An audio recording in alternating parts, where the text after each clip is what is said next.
ഒരു പടം 100% സംതൃപ്തി തരിക എന്ന് പറഞ്ഞാൽ സത്യത്തിൽ ഇപ്പോ തീരെ കുറവാണ്. ഞാൻ എക്സലന്റ് അല്ലെങ്കിൽ മാസ്റ്റർ പീസ് എന്നൊക്കെ ഒരു പടത്തെ കുറിച്ച് പറയുന്നത് സത്യത്തിൽ അങ്ങനെ പറയാൻ പേടിയാണ്. ഉടനെ പെയ്ഡ് റിവ്യൂ ആണെന്ന് ചിലർ പറയും. സ്റ്റിൽ എനിക്ക് തോന്നിയാൽ ഞാനത് പറയും. സോ അത് വല്ലപ്പോഴും സംഭവിക്കുന്ന once in a blue moon item ആണ്. അതുപോലെ ഒന്ന് കണ്ടതിന്റെ സന്തോഷത്തിലാണ് ഞാൻ. എക്കോ ബാഹുൽ രമേശ് എഴുതി ദിൻജിത്ത് അയ്യത്താൻ സംവിധാനം ചെയ്ത് ബിയാന മോമിൻ, സന്ദീപ് പ്രദീപ്, നരേൻ, വിനീത് തുടങ്ങിയവർ പ്രധാന വേഷങ്ങളിലെത്തിയ ഈ മലയാളം മിസ്റ്ററി ത്രില്ലർ സിനിമയെ കുറിച്ചാണ് ഇന്ന്.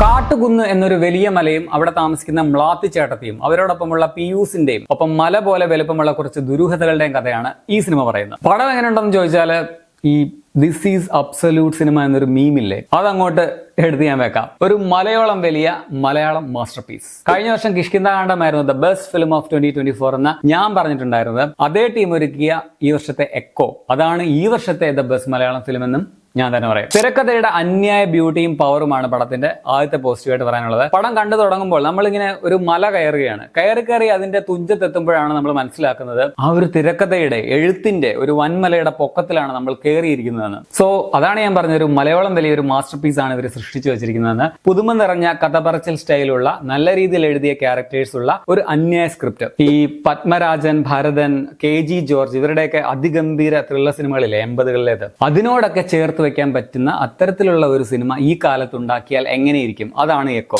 ഈ സുരക്ഷാ കാവൽ ഇതിന്റെയൊക്കെ ഒരു ലിമിറ്റ് എന്താണെന്നുള്ളത് ഈ പടം പറഞ്ഞു വെക്കുന്നുണ്ട്. മനുഷ്യരെയും മൃഗങ്ങളെയും ഒക്കെ കൺട്രോൾ ചെയ്യുന്നത് അത് പലപ്പോഴും നമ്മൾ വിചാരിക്കാത്ത പല അർത്ഥങ്ങളും അത്തരം കാര്യങ്ങൾക്കുണ്ടാവും. ഈ മൃഗങ്ങളെ പൂട്ടിയിട്ട് വളർത്തിയാൽ എത്രയൊക്കെ ആണെങ്കിലും അതെങ്ങനെയാണ് വളർത്തുമൃഗമാവുക എന്നൊരു ചോദ്യം ഇതിനകത്ത് ചോദിക്കുന്നുണ്ട്. സോ ഒരു ജയിലിലാക്കപ്പെട്ട അവസ്ഥ എന്നുള്ളത് അതൊരു ക്യാരക്ടറിന്റെ പർവ്വതം പോലുള്ള പെയിനിലൂടെ ഇതിൽ വരച്ചിടുകയാണ്. ഇതിലെ ഒരു പ്രധാന കഥാപാത്രം അവരുടെ ജീവിതം അത് എന്തൊരു ലൈഫായിരുന്നു എന്ന് നമ്മളിങ്ങനെ ആലോചിക്കുമ്പോൾ നമ്മുടെ മനസ്സിനെ അത് വല്ലാതെ ഉലയ്ക്കുമെന്ന് പറയാം. എന്തൊക്കെ ചെയ്താലാണ്, എങ്ങനെയൊക്കെ പ്രതികരിച്ചാലാണ് അതിനൊരു സാറ്റിസ്ഫാക്ഷൻ കിട്ടുക എന്ന് പറയാൻ പറ്റില്ല. ആ ക്യാരക്ടറിന്റെ ഒരു അവസ്ഥ കൊണ്ടാണ് അത്രയ്ക്കും വലിയൊരു ദേഷ്യവും സങ്കടവും ഇങ്ങനെയൊന്നും ചെയ്താൽ പോരാ എന്നൊരു ഫീലാണ് എനിക്കുണ്ടായത്. സോ സ്ട്രോങ് ആയിട്ടുള്ള ഇമോഷണൽ കണക്ഷൻ നൽകുന്ന ഗംഭീരമായിട്ടുള്ള തിരക്കഥ, കിടിലൻ മേക്കിംഗ്, ഗംഭീര പ്രകടനങ്ങൾ. ഒപ്പം ഈ പടത്തിനൊരു ഫ്ലോ ഉണ്ട്. നമ്മളൊരു തോണിയിൽ ഒരു കാട്ടരുവിയിലൂടെ ഇങ്ങനെ ഒഴുകുന്നത് പോലെ അല്ലെങ്കിൽ ഒരു തണുത്ത കാറ്റിൽ പല പ്രതിസന്ധികളും തരണം ചെയ്ത് നമ്മളിങ്ങനെ മല കയറുന്ന പോലെ ഒരു തോന്നൽ. അതാണ് ഇതിന്റെ ഒരു കഥ പറച്ചിലിന്റെ ബ്യൂട്ടി. പതിഞ്ഞ താളത്തിലാണ് പോകുന്നതെങ്കിലും വളരെ എൻഗേജിംഗ് ആയിട്ടും ഓരോ നിമിഷവും ആകാംക്ഷയോടെയുമാണ് നമ്മൾ ഈ പടം കണ്ടു തീർക്കുന്നത്. അതിന്റെ ഒപ്പം വളരെ സംതൃപ്തി തരുന്ന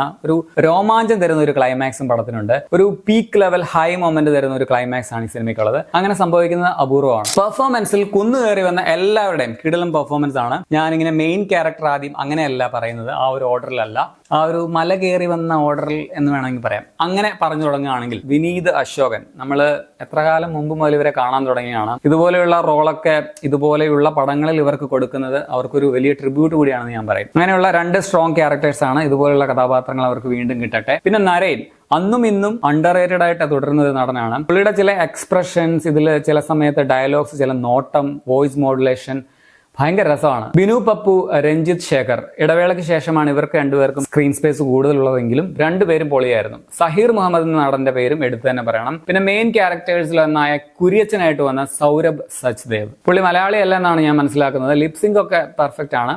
ഇടയ്ക്ക് നമുക്ക് മനസ്സിലാകുന്നുണ്ട് മലയാളി അല്ല എന്നുള്ളത്, പക്ഷെ നൈസ് ആയിരുന്നു. അങ്ങനെ ഒരു ഡിഫറെന്റ് ആയിട്ടുള്ള അധികം കാണാത്ത ഒരു ഫേസ് ആ ഒരു ക്യാരക്ടർ ഡിമാൻഡ് ചെയ്യുന്നുണ്ട്. പിന്നെ ഇതിലെ നായകൻ പിയൂസ് ആയിട്ട് വന്ന സന്ദീപ് പ്രദീപ് ഈ വർഷം പടക്കളത്തിലും ആലപ്പുഴ ജംഖാനയിലും ഒക്കെ നമ്മൾ കണ്ടു. അതിൽ നിന്നും മുൻനിരയിലേക്ക് വളർന്നു വരുന്ന ഒരു യുവതാരത്തിന്റെ ആ ഒരു വളർച്ചയുടെ ഒരു എക്സാമ്പിൾ ആണ് ഈ സിനിമ. ഇത് ജസ്റ്റ് തുടക്കമെന്ന് ഞാൻ പറയുള്ളൂ, കക്ഷി വേറെ ലെവലിലെത്തും. അന്യായ പ്രകടനമാണ്. പ്രത്യേകിച്ച് ക്ലൈമാക്സ് അല്ലെങ്കിൽ തേർഡ് ആക്ട് ഒക്കെ എത്തുമ്പോഴേക്കും പെർഫോമൻസിന്റെ ഒരു ഉത്തുംഗ ശ്രേണി എന്നൊക്കെ പറയാം. സന്ദീപ് ആക്ഷൻ സീൻസ് ഒക്കെ നല്ല റിസ്ക് എടുത്ത് തന്നെയാണ് ചെയ്തിരിക്കുന്നതെന്ന് നമുക്ക് കാണുമ്പോൾ മനസ്സിലാവുന്നുണ്ട്. ഞാനിതിന് എന്തെങ്കിലുമൊക്കെ അവാർഡ് പ്രതീക്ഷിക്കുന്നുണ്ട്. പക്ഷെ പിന്നെ ഇതിൽ എനിക്ക് ഏറ്റവും ഫേവറേറ്റ് ആയിട്ടുള്ള ക്യാരക്ടർ മ്ലാത്തി ചേട്ടത്തിയായിട്ട് വന്ന ബിയാന മോമിൻ. അവരാണ് ഈ മലയുടെ ടോപ്പ് എന്ന് തന്നെ പറയാം. പുള്ളിക്കാരിക്ക് ഡബ് ചെയ്തിരിക്കുകയാണ്. KPSLയിലെയാണ് ഡബ് ചെയ്തിരിക്കുന്നതെന്നാണ് എൻ്റെ ഒരു വിശ്വാസം. കറക്റ്റ് അറിയില്ല. ഡബിങ് ആണെന്ന് തോന്നാത്ത വിധത്തിൽ നല്ല രീതിയിൽ ലിപ്സിംഗും കൃത്യമായിട്ടുള്ള എക്സ്പ്രഷൻസും കൊടുത്തിട്ട് ഗംഭീരമായിട്ട് തന്നെ ചെയ്തിട്ടുണ്ട്. മലയാളി അല്ല അല്ലെങ്കിൽ മലയാളം അറിയാത്ത ആളല്ല എന്ന് നമുക്ക് തോന്നില്ല. ഒരു വേൾഡ് ക്ലാസ് പെർഫോമൻസ് ആണ് അവരുടേത്. സിം റീ ഫൈ അങ്ങനെയാണ് പ്രൊനൗൺസിയേഷൻ തോന്നുന്നു. പുള്ളിക്കാരി അവരുടെ ചെറുപ്പകാലം അവതരിപ്പിച്ചിട്ടുള്ളത്. അവരും കിടലനായിരുന്നു. വേറെയും ഒരു വിദേശ താരം കൂടിയുണ്ട്, പേരറിയില്ല. എല്ലാവരും ഗംഭീര പ്രകടനങ്ങളായിരുന്നു. പിന്നെ ഇതിലെ നായ്ക്കൾ, അവരില്ലെങ്കിൽ ഈ പടം തന്നെ ഇല്ല. അങ്ങനെ ഒരു ബ്രീഡ്, അവരുടെ യാത്ര, അതൊക്കെയാണ് ഈ സിനിമ തന്നെ. സോ ഈ നായ്ക്കളും അവരുടെ പെർഫോമൻസുകളും പറയാതെ പറ്റില്ല. കിഷ്കിന്ദ കാണ്ഡം, കേരള ക്രൈം ഫയൽസ് 2, പിന്നെ ഇത്. സോ ഒരു ആനിമൽ ട്രിലജിയിൽ ബാഹുൽ രമേശ് എഴുതിയ സ്ക്രിപ്റ്റുകളിലെ അവസാനത്തേതാണ് ഈ പടം. തിരക്കഥാകൃത്തായ ബാഹുൽ രമേശ് തന്നെയാണ് ഇതിന്റെ ക്യാമറയും ചെയ്തിട്ടുള്ളത്. കഥ എഴുതിയ ആള് തന്നെ വിഷ്വലുകൾ ഒരുക്കുക എന്ന് പറയുമ്പോഴത്തേക്കിനും അതിലും പെർഫെക്റ്റ് ആയിട്ടുള്ള ഒരു